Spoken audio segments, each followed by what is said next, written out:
Lijep pozdrav dragi moji i dobrodošli u Arijevu kuhinju.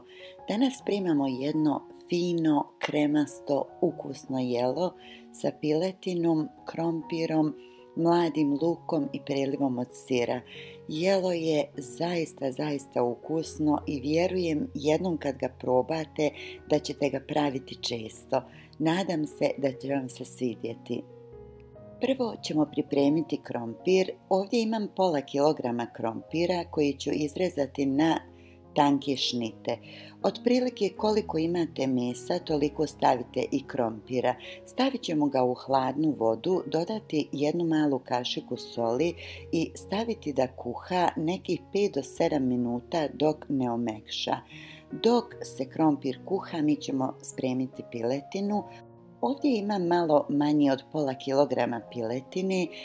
Isjeću ovo meso na šnite. Pokazat ću vam dva načina kako da ga isječete.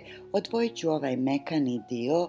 Ako imate tanak oštar nož, najbolje da ga isječete po dužini, da dobijete što tanje šnite, poslije ćemo ih svakako istanjiti pa će vam biti lakše.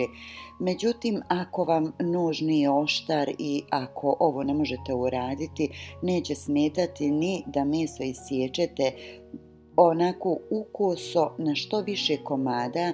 Svakako ćemo ih poslije tanjiti pa će to sve biti ok. Jedino možda ćete ovako imati malo više posla, ali ne smeta.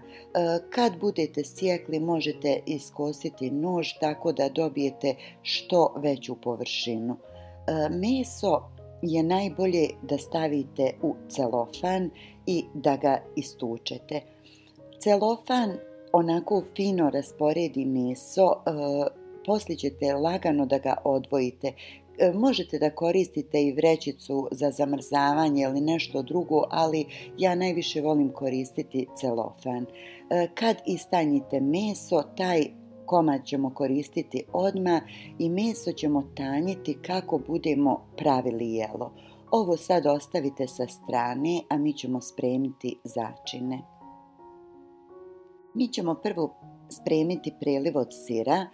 Zato će nam trebati 2 čena bilog luka, možete ga ili narendati ili protisnuti. Dodat ćemo 100 g vrhnja za kuhanje, 120 g majoneze, to su 3 velike kašike. Malo promiješajte pa dodajte otprilike 100 g sira, ukupno nam treba 150 g. Ovaj dio sira ću ostaviti za kraj. Koristila sam Gouda sir, možete koristiti koji vi volite. Krompir nam je do sad kuhan, provjerite viljuškom, treba lagano da prolazi kroz krompir. Procijedite ga, malo možete saprati hladnom vodom pa ćemo ga začiniti. Koristit ću crveni biber. Istukla sam ga jednu malu kašiku crvenog bibera.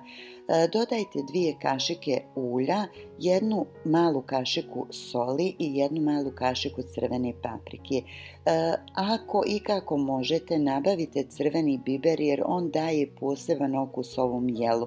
On ima onu finu slatkastu notu. Koristit ćemo i zeleni dio od mladog luka. Bilo bi najbolje ako imate vlasac, ali ako ne, i mladi luk će poslužiti. U 2 kašike ulja dodat ću po jednu malu kašiku soli, kurkume i bilog luka u prahu ili granulama što imate. Ovo će nam poslužiti poslije da začinimo meso. Sve nam je spremno i mi ćemo sad složiti naše jelo. Vrlo malo preliva od sira stavite na dno zdjele, stavite prvi sloj piletine, odvojite celofan, preko ove piletine stavit ćemo mladi luk, preko mladog luka sloj krompira. Vi ako želite možete slagati i nekim drugim redoslijedom, to uopšte nije bitno. Preko krompira stavit ćemo preliv od sira, znači jedan mali dio. Gledajte da vam ovog preliva sa sirom ostane i za kraj. Preko sira stavljamo malo mladog luka i sad ćemo da istanjimo i sljedeći sloj piletine. Ovaj put od onih malih sitnih dijelova rastanjite otprilike na veličinu zdjele u kojoj slažete jelo. Stavite preko. Opet odvojite celofan, znači svo vrijeme koristimo isti celofan. Ako negdje ostane mali dio ovog priliva od sira na njemu, lagano ga samo obrišite.